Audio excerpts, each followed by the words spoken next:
अस्सलाम वालेकुम एवरीवन। आज का जो हमारा टॉपिक है वो है स्टेट टेबल और साथ में हम फिर स्टेट डायग्राम को भी डिस्कस करेंगे।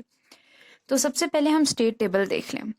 स्टेट टेबल में बेसिकली इन एक्चुअल 3 कॉलम्स होंगे आपके पास। एक होगा प्रेजेंट स्टेट का कॉलम, उसके बाद होगा नेक्स्ट स्टेट का कॉलम और उसके बाद होगा आउटपुट का कॉलम, अगर हम इसके स्ट्रक्चर की बात करें। तो सबसे पहले यहाँ पे मैंने प्रेजेंट स्टेट, सबसे पहले तो हम ये सर्किट देख लेते हैं कि यहाँ पे फॉर एग्जांपल मेरे पास एक सर्किट है जिसमें एक इनपुट है, एक आपके पास आउटपुट है, y आउटपुट है एंड x आपके पास इनपुट है। यहाँ पे अगर आप देखें तो ये मैंने 2 फ्लिप फ्लॉप यूज की हुई है, ठीक है। और अगर हम इसके लेफ्ट साइड पे देखें तो यहाँ पे हमारे पास इनपुट कॉम्बिनेशन लॉजिक है और अगर हम यहाँ देखें तो यहाँ पे हमारे पास आउटपुट कॉम्बिनेशन लॉजिक है, ठीक है। अब ये Q1 है, ठीक है, Q1 और ये है Q1 बार, ठीक है। यहाँ पे ये Q2 है, ये Q2 बार है, ठीक है। ये आप कह लें कि JK फ्लिप फ्लॉप है, ओके। अब अगर हम के लेट से आपके पास जो प्रेजेंट स्टेट है, अब प्रेजेंट स्टेट यहाँ पे आपके पास 4 हैं, ठीक है। इसी के कॉरस्पॉन्डिंग आपके पास नेक्स्ट स्टेट्स भी 4 होंगी और इसी के कॉरस्पॉन्डिंग आपके पास आउटपुट भी 4 होंगी। बेसिकली स्टेट टेबल क्या करते हैं कि वो हमें प्रेजेंट स्टेट, नेक्स्ट स्टेट और आउटपुट के बीच में जो रिलेशन है वो हमें बता देते हैं कि फॉर एग्जाम्पल अगर आपके पास प्रेजेंट स्टेट 0 0 है तो अगर आप इनपुट में 0 फीड करेंगे तो नेक्स्ट स्टेट ये होगी और आउटपुट आपका 0 होगा, ठीक है। और अगर आप इनपुट में 1 फीड करेंगे तो नेक्स्ट स्टेट आपके पास 0 1 होगी और आउटपुट इस केस में 1 होगा। अब लेट्स से कि हमें कैसे पता लगेगा कि यहाँ पे जो नंबर ऑफ स्टेट्स हैं वो कितनी होनी चाहिए, तो उसका मैंने यहाँ पे फॉर्मूला लिखा है कि number of states is equals to 2 raise to power number of flip flop used. मतलब अगर आपके पास ये सर्किट है, इसके अंदर मैंने 2 फ्लिप फ्लॉप यूज किए तो नंबर ऑफ स्टेट क्या होगी, 2 raise to power 2 is equals to 4। Let's say कि यहाँ पे अगर आपके पास एक और फ्लिप फ्लॉप होती, उसको मैं यहाँ पे Q3 होता उसका एक आउटपुट में और एक में होता Q3 नॉट, ठीक है। तो जब आपके पास 3 फ्लिप फ्लॉप्स है तो आपके पास कितनी स्टेट्स हो जाती, 8 स्टेट्स। और इस टेबल में फिर एक कॉलम यहाँ पे ऐड हो जाता Q3 का, यहाँ पे ऐड हो जाता Q3 का और यहाँ पे भी बल्कि नहीं, यहाँ पे इतना ही रहता, बस यहाँ पे आपके पास एक कॉलम ऐड हो जाता Q3 का, ठीक हो गया। क्योंकि ये देखें कि अगर हम इस कॉलम को देखें, पहले कॉलम को, तो ये आपके पास है Q1 T+1 और अगर नेक्स्ट कॉलम को देखें तो ये आपके पास है Q2 T+2, सॉरी T+1। मतलब ये कि यहाँ पे आपका पहला कॉलम जो है वो प्रेजेंट स्टेट का है, Q1 की प्रेजेंट स्टेट, यानी फ्लिप फ्लॉप 1 में जो आपके पास आउटपुट है वो है। जबकि नेक्स्ट स्टेट आपके पास अगर हम देखें तो इनपुट अगर आपने 0 दिया तो नीचे आपके पास 2 कॉलम्स आ गए। जो पहला कॉलम है वो है Q1 वाली नेक्स्ट स्टेट और जो दूसरा कॉलम है वो Q2 वाली नेक्स्ट स्टेट है। अगर आपके पास यहाँ पे एक और फ्लिप फ्लॉप आ जाता, लेट्स से Q3, तो यहाँ पे आपके पास एक और कॉलम इधर ऐड हो जाता और एक और कॉलम आपके पास इधर ऐड हो जाता और यहाँ पे जो नंबर ऑफ कॉम्बिनेशन है वो आपके पास 8 हो जाते। ओके, अभी हम यहाँ पे ही रहते हैं, इस टेबल को डिस्कस करते हैं कि अब लेट्स से कि आपके पास जो प्रेजेंट स्टेट है वो है 1 एंड 0, Q1 1 Q2 0 और उसके बाद आपने इनपुट में दे दिया 0 दे दिया आपने, तो आपके पास Q1 की नेक्स्ट स्टेट क्या हो गई 0 और Q2 की नेक्स्ट स्टेट हो गई 0। लेकिन लेट्स से कि आप इनपुट में 1 दे देते तो फिर आपके पास Q1 की नेक्स्ट स्टेट 1 होती और Q2 की नेक्स्ट स्टेट भी 1 होती। अब एक और मैं यहाँ पे बताती चलूँ कि ये मेरे पास आर्बिट्रेरी है टेबल, ठीक है।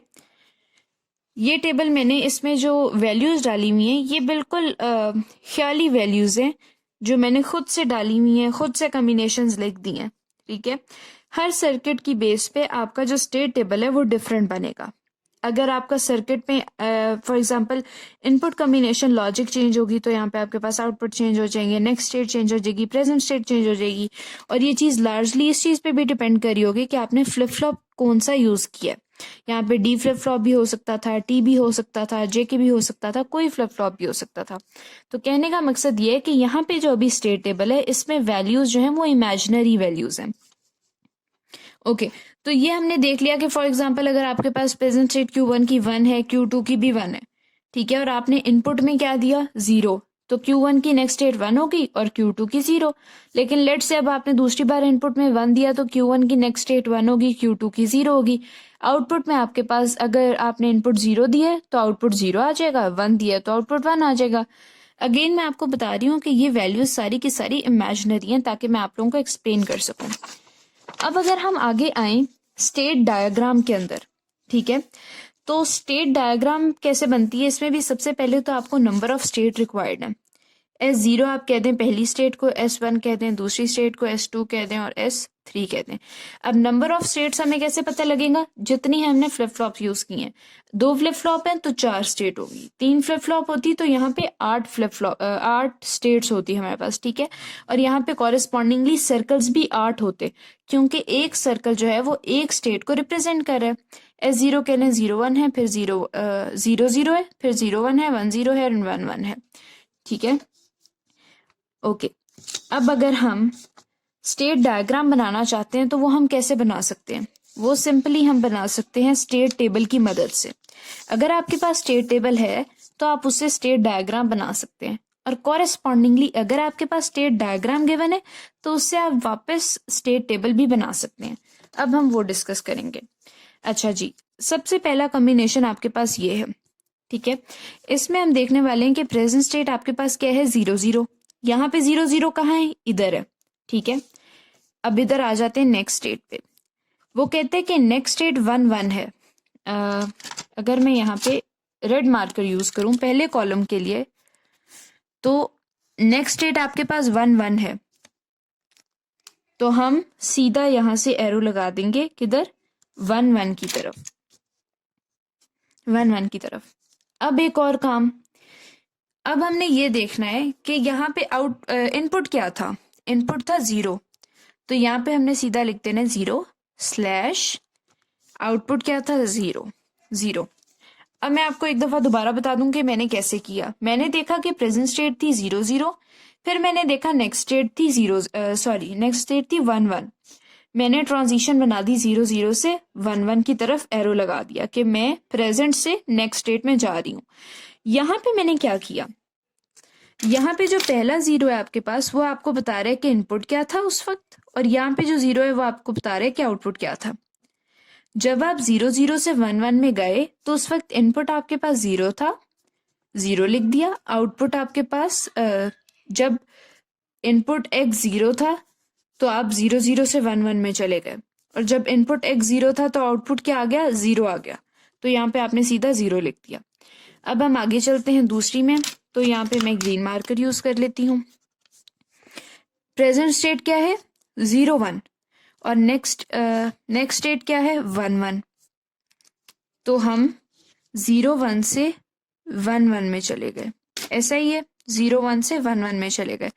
अब इधर हम देखें कि 0 1 से 1 1 में कैसे गए, जब इनपुट था 0 और कॉरेस्पॉन्डिंगली जब इनपुट 0 था तो आउटपुट क्या था 0 0, ठीक हो गया। सिमिलरली आगे देखें, अगर हम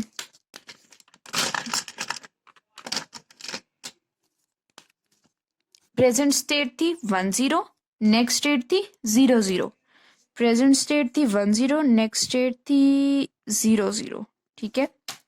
यहां से एरो आपने इस तरफ बना दिया, ठीक है। और ये कब थी 0 0 नेक्स्ट स्टेट, जब इनपुट 0 था तो आउटपुट भी उस वक्त 0 था, तो यहाँ पे अगेन आपने लिख दिया 0 एंड 0। आगे देखें तो था 1 1, नेक्स्ट स्टेट थी 1 0, 1 1 एंड 1 0, तो इधर से आपने कर दिया ऐसे, और 1 1 से 1 0 में गए, इधर भी सिमिलरली इनपुट 0 था और आउटपुट आ गया 0। अब एक और इम्पॉर्टेंट बात कि अभी अगर आप देखेंगे तो हमने कितना काम किया, हमने इन प्रेजेंट स्टेट से नेक्स्ट स्टेट की ट्रांजिशन दिखाई अपने स्टेट डायग्राम में सिर्फ उस वक्त जब आपके पास इनपुट 0 था, ऐसा ही है। अभी हमने इनपुट 1 को नहीं देखा, ये ट्रांजिशन सिर्फ तब है जब इनपुट 0 है, 0 0 0 एंड 0, ठीक हो गया। ओके अब इनपुट जीरो है इसका ये मतलब नहीं है कि हमेशा आउटपुट जीरो होगा, सिर्फ इस टेबल में आउटपुट जीरो है तो यहाँ पे हमने आउटपुट में जीरो लिखा। अगर आपके टेबल में यहाँ पे सपोज 1 है तो आपको वहीं पे कॉरेस्पॉन्डिंगली 1 लिखना पड़ेगा। हम इस टेबल के अकॉर्डिंगली इसको स्टेट डायग्राम बना रहे हैं। अच्छा जी, अब हम आगे देखते हैं। ये हमने कॉलम कर लिया, फिर इसको हम कैंसिल कर देते हैं। अब हमने प्रेजेंट स्टेट से नेक्स्ट स्टेट में जाना है। जिस वक्त आपने इनपुट 1 दे दिया सर्किट में, ये सर्किट था, 0 की जगह आपने इनपुट अब दे दिया 1। ठीक है, अब हम देख रहे हैं कि सर्किट कैसे बिहेव कर रहा है। ठीक है, प्रेजेंट स्टेट थी 0 0, नेक्स्ट स्टेट आ गई 0 1।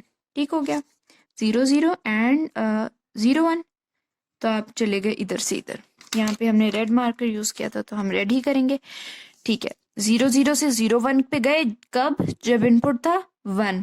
इनपुट था 1 तो आउटपुट था 1 1 एंड 1। उसके बाद 0 1 से कहाँ गए? 0 0 में। ये 0 1 था, इससे आप आ गए 0 0 में और यहाँ हमने मार्कर यूज किया ग्रीन। अगेन इनपुट आपके पास यहाँ पे 1 ही है और आउटपुट भी 1 है। अब अगेन मैं आपको बता रही हूँ कि जरूरी नहीं है हमेशा जब इनपुट 0 होगा तो आउटपुट 0 होगा, इनपुट 1 होगा तो आउटपुट 1 होगा। यहाँ पे 0 भी हो सकता था। या लेट से हम इस वैल्यू को चलें 0 कर देते हैं, क्योंकि अभी हमने इस कॉलम को नहीं देखा तो हम इसको 0 कर देते हैं ताकि आप लोगों को क्लियर हो जाए। ओके, अब हम थर्ड स्टेट पे आते हैं कि 1 0 से नेक्स्ट स्टेट में क्या आ गए? 1 1 में 1 0 थी, नेक्स्ट स्टेट क्या हो गई? 1 1। और यहाँ पे हमने ये एरो लगा दिया। इनपुट आपके पास 1 था, आउटपुट आपके पास 1 आ गया as according to the table. ठीक है, चौथी स्टेट आपके पास 1 1 थी, 1 1 से नेक्स्ट स्टेट कौन सी आ गई? 1 0 आ गई। 1 1 से इधर से आप इधर निकले और इधर आ गए। इधर आपने जो है वो ब्राउन से इंडिकेट कर दिया।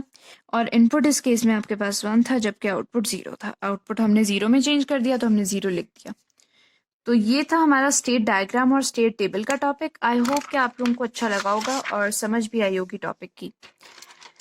तो यहाँ पे अब मैंने आपको ओवरऑल अगर मैं बताऊं तो सिंपली मैंने ट्रांजिशन शो की कि मैं इस स्टेट से इस स्टेट में गई। मैं 0 0 से 0 1 में कब गई? जब मेरे पास इनपुट 1 था। ठीक है, और आगे स्लैश लगा के मैंने लिख दिया कि मेरे पास आउटपुट भी उस केस में 1 आया। ठीक है, सिमिलरली मैं 1 1 से 1 0 में कब गई? जब इनपुट 0 था। उसके बाद मैंने यहाँ पे ये भी लिख दिया कि आउटपुट क्या है? 0 है। तो आज का हमारा टॉपिक इतना ही था। आई होप कि आप लोगों को अच्छा लगा। अगर अच्छा लगा तो इसको आप वीडियो को लाइक करें और चैनल को सब्सक्राइब करें। Thank you.